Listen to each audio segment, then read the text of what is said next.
තෙරුවන් සරණයි සිංහ ලග්න හිමි ඔබට. සිංහ ලග්නය කියන්නේ මේ සෙනසුරු මාරුවත් එක්ක ටිකක් වැඩිපුර කතා වෙන ලග්නයක්. ඉතින් ඒ නිසා සිංහ ලග්නය පිළිබඳ වීඩියෝ එකක් දාන්න හිතුණා. ඉතින් මේ වීඩියෝ එක බලන්න ආපු ඔබ සියලු දෙනාටම ශ්‍රී විෂ්ණු දේහාමුදුරන්ගේ පිහිටාශිර්වාදය රැකවරණය ලැබෙන්න කියලා ප්‍රාර්ථනා කරනවා. ඒ වගේම මේ වීඩියෝ එක සම්බන්ධව කියන්න ඕනේ දේ තමයි මේ සිංහ ලග්න හිමියන්ට ලැබිලා තියෙන ඉදිරි කාලය සමස්තයක් වශයෙන් අසුබයි. එක පළවෙනි කාරණාව. සහ දෙවෙනි කාරණාව මම මේ වීඩියෝ එක කරන්නේ ඔබව යම්කිසි දැනුවත් කිරීමක් කරන්න. විපතකට පෙර යම්කිසි දැනුවත් කිරීමක් කරන්න මිස ඔබ බය කරන්න, ඔබ මානසිකව වටන්නේ එහෙම දෙයකට නෙමෙයි. හරි? ජ්‍යොතිෂය වැඩි ඔලුවට ගන්න එපා. දේවල් අහන්න ඒ පිළිබඳ ඒක ඔළුවේ තියාගෙන වැඩ කරන්න ඒකම අත්ෙම යන්න එපා. හරි?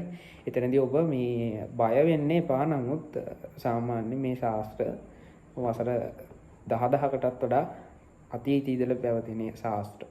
ඒ පිළිබඳවත් මතක තියාගන්න. එතනදී කියන්න ඕන දේ තමයි දැන් මේ පසුගිය වසර දෙකමාරේ සෙනසුරු ගමන් කරේ කටක රාශියට 8 වැන්නේ. ඒ කියන්නේ කටක රාශියට තමයි මාරකස්ථානේ සෙනසුරු ගමන් කරේ අෂ්ටමේ රාශියේ තිබුණේ. එතකොට කුම්භේ. එතකොට දැන් මේ 29 වෙනිදා වෙච්ච සෙනසුරු මාරුවත් සමග සෙනසුරු ගමන් කරලා තියෙන්නේ මීනෙට. ඒ කියන්නේ සිංහයේ 8 වැන්නට. ඒ කියන්නේ මාරකස්ථානයට.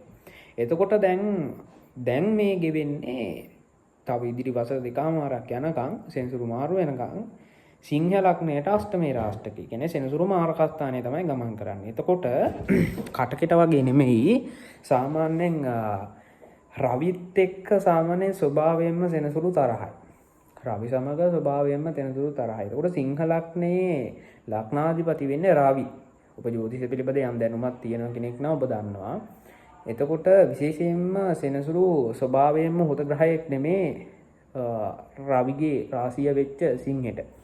එතකොට විශේෂයෙන්ම මෙතනදී සෙනසුරු රෝගස්ථානාධිපති වීම සහ හත්වැන්න විවාහස්ථානාධිපති වීම නිසා බහුතර සිංහ ලග්න හිමියන්ට සාමාන්‍යයෙන් මේ සෙනසුරු හොඳ තත්ත්වයක නැහැ. වගේම ඔබ සිංහ ලග්නය වෙලා ඔබගේ ජන්මපත්‍රය තුළ සෙනසුරු 22 වෙනි දෙස්කානාධිපති 64 නවාංශකාධිපති වගේ තත්ත්වවල පිහිටලා ඉන්නවා නම් ඒකත් සුබ නැහැ.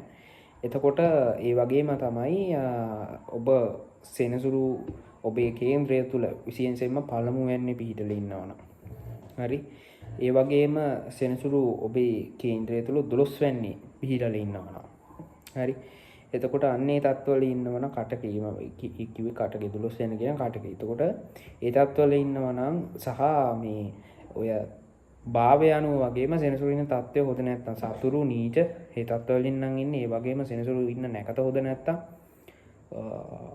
ඒ නැකතට අධිපති ග්‍රහයා 22 වෙනි දෙස්කානාධිපතින 64 නවාංශකාධිපතින ඒ ග්‍රහය නීචන ඉන්න තත්ත්වය හොද නැත්තම් ඉදිරි කාලේ ඉතාම ප්‍රවේශම් වෙනවා. ඉතින් ඔබට ජ්‍යොතිෂ පිළිබඳ දැනුමක් නැත්තම් ඔබේ පවුලේ ජ්‍යොතිෂ වේදියා හමු වෙලා ඒ පිළිබඳ සැලකිලිමත් වෙන්න. මොකද හේතුව ඉදිරි වසර දෙකමාර සමස්තයක් වශයෙන් ගත්තොත් සිංහ ලග්න හිමියන්ට කොහොමත් සුබ නැහැ. සහ මේ සිංහ ලග්න හිමියන්ගෙන් ගොඩාක් එන චෝදනාවක් තමයි මේ අපිට කවදාවත් උද නැහැනේ සෙනසුරු පුදුම දුකන්නේ දෙන්නේ කියලා. සාමාන්‍යයෙන් මේ නවග්‍රහයන්ගෙන්ම සෙනසුරු විතරක් නරක කරනවා කියලා කියන්නේ සෙනසුරු කර්මයට තීන්දුව දෙන ග්‍රහයක්. නමුත් සාමාන්‍යයෙන් ග්‍රහයෙන් අපල වෙනවා ඕනම ග්‍රහ මණ්ඩලයේ ග්‍රහය 9 දෙනාගෙන්ම අපල තත්ත්ව තියෙනවා. හරිද? ඒවා අඩු වැඩි වශයෙන් වෙන්න පුළුවන්. එතකොට එතනදී ඔබ සෙනසුරු පමණක් නරක ග්‍රහයක් විදිහට සලකන්න එපා. සෙනසුරු හොද තත්ත්වයෙන් ඉන්නවා නම් සෙනසුරු ඔය කාටවත් වඩා ප්‍රතිඵල දෙන ග්‍රහයි. හොද පැත්තට. එතකොට මේ සෙනසුරු සිංහයට නරක වෙලා තියෙන්නේ සාමාන්‍ය කතාවක් තියෙනවා. ඔබ සාමාන්‍ය Hindu සාහිත්‍ය වගේම Hindu අතීත පුරාණෝක්ති කතා පිළිබඳ කියවලා තියෙනවා. ඔබ දන්නවත් ඇති. රවි සහ සෙනසුරු තරහයි. මේ දෙන තාත්තයි පුතයි ඒකේ ලොකු කතාවක් තියෙනවා. මේ දෙන තරහයි. කොහොම හරි විදියකින් තරහයි. අපි එහෙම හිතමුකෝ. එතකොට මේ සිංහයට රෝගස්ථානාධිපති සහ විවාහස්ථානාධිපති වීම නිසා හත්වැන්නාධිපති සහ හයවැන්නාධිපති වීම නිසා සෙනසුරු එච්චර හොඳ තත්ත්වයක් නැහැ. සිංහෙට කටකෙට වගේ නෙමෙයි. ඒ නිසා ඉදිරි වසර දෙකමාරේ බහුතර සිංහ ලග්න හිමියන්ට කවුරු මොන ආකාරයෙන් කිව්වත් ටිකක් අපලයි. විශේෂයෙන් මගතොට ප්‍රවේශම් වෙන්න, ගින්නෙන් ප්‍රවේශම් වෙන්න. ඒ වගේම ඔබ නිතර ජලය පානය කරන්න පුළුවන් නම් හොඳයි. මොකද උෂ්ණාධික රෝග හැදෙන්න හැකියාවක් තියෙනවා. ඒ දේවල් භාවිතා කිරීම හොඳයි. විශේෂයෙන්ම ඔබේ මේ මහදසා අන්තර්දසා පිළිබඳව සැලකිලිමත් වෙන්න. මොකද මහදසා අන්තර්දසා හොඳයි නම් ඔය ග්‍රහපල තත්ත්ව අයින් වෙන තැන් තියෙන. විශේෂයෙන් ඔබ උච්ච ගුරුගේ මහදසා ගත කරනවා නම් හරි. ඒ වගේ තත්ත්ව තියෙනවා නම් ඕවා යනවා. සාමාන්‍යයෙන් ගුරු මහදසාව ඔබේ හොඳයි නම් දැන් ගුරු මහදසාව ගත කරනවා නම් සිංහ ලග්නයේ වෙලා ගුරු හොඳ තත්ත්වයකින් ඉන්නවා නම් ඔය දෝෂය අයින් වෙනවා. හරිද? ඒ වගේම ඔබ සාමාන්‍යයෙන් ගත්තොත් එහෙම මෙන්න මේක සැලකිලිමත් වෙන්න. ඒ තමයි ඔබේ කේන්ද්‍රය තුල ඔබ සිංහ ලග්නය වෙලා මීන නවාංශකය, කුම්භ නවාංශකය, මකර නවාංශකය මේ තුන සහ සිංහ ලග්නය වෙලා සිංහ නවාංශකය නම්. එතකොට මේ නවාංශක හතර හොද මම තියාගන්න මීන, කුම්භ, මකර, සිංහ මේ නවාංශක ටිකේ නම් ඔබ හරිද? මේ නවාංශකවල නම් ඔබ අන්න සැලකිලිමත් වෙන්න ඕනේ. විශේෂයෙන්ම ගත්තොත් එහෙම ඔය අපල තත්ත්ව ටිකක් බලපාන්න පුළුවන්. ඒ දේවල් වල ප්‍රවේශම් වෙන්න. ඒ වගේම විශේෂයෙන්ම ඔබ විවාහ වෙලා ඉන්නවනම් ඔබ විවාහ වුණ කෙනත් සිංහ ලග්නෙම නම් ඔබ විවාහ වුණ කෙනා මීන ලග්නෙන ඔබ විවාහ වුණ කෙනා මේසෙන ඔන්න පොඩ්ඩක් සැලකිලිමත් වීම වඩා යහපත්. මොකද ඒගොල්ලන්ට තේ රාෂ්ටක යන නිසා. එතකොට විශේෂයෙන්ම අපි කතා කරමු දැන් ඕක තමයි ප්‍රශ්නේ. විශේෂයෙන්ම අනිත් එක දැන් මේකෙන් වෙන බලපෑම් මම සාමාන්‍ය කෙටියෙන් කියන්නේ ඉතින් මාරකස්ථානේ සෙනසුරු යනවා කිව්වහම තේරෙනවනේ. විශේෂයෙන් ලෙඩ රෝග තත්ත්ව මතුවෙන්න පුළුවන්. ඒ වගේම තමයි හදිසි අනතුරු ලේ ගැලීම් වගේ තත්ත්ව ඇති වෙන්න හැකියාවක් තියෙනවා. යම් ගැටලු සහගත තත්ත්ව කිහිපයක් තියෙනවා මාරකස්ථානය තුල සෙනසුරු ගමන් කිරීමේදී. එතනදී විශේෂයෙන්ම පෞල් ජීවිතයත් අයහපත් වෙන්න පුළුවන්.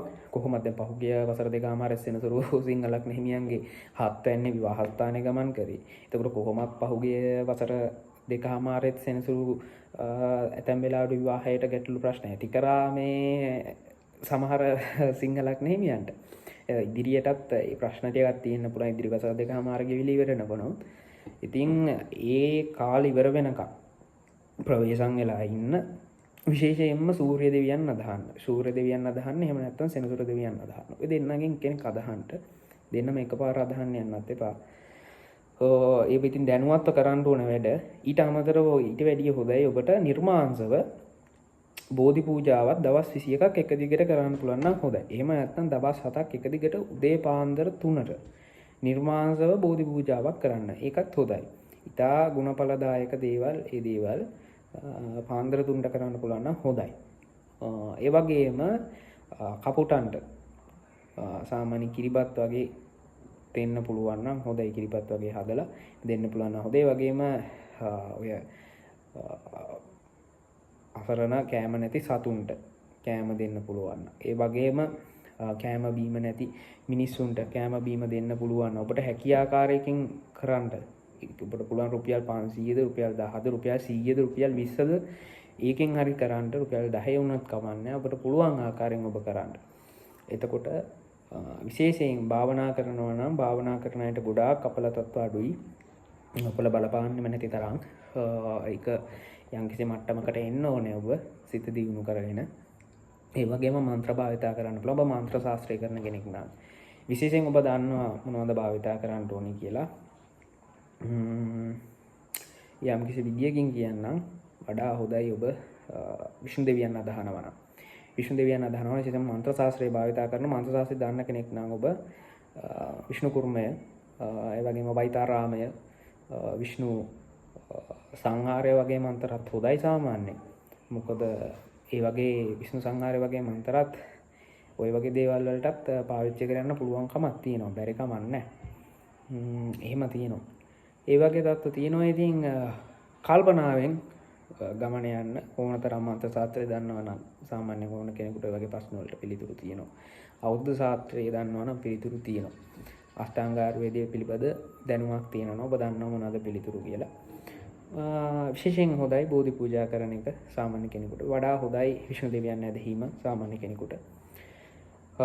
ඔබේ කේන්ද්‍රය නිසි කෙනෙකුට කියන පරීක්ෂා කරගන්න. ඒ වඩා හොඳයි. මොකද ඔබේ කේන්ද්‍ර සටහන අනුව මේ පලාබල හාත්පසින් වෙනස් වෙනවා. එක අංශකයක් වැරදුනත් එක අංශකයක් එහාට මෙහාට වුණත් මේ පලාබල වෙනස් වෙනවා. ඒ නිසා ඒ පිළිබඳව අවධානය යොමු කරන්න. එහෙනම් අදට අපි සමු ගන්නවා. channel එක subscribe කරන්න. සියලු දෙනාටම තෙරුවන් සරණයි.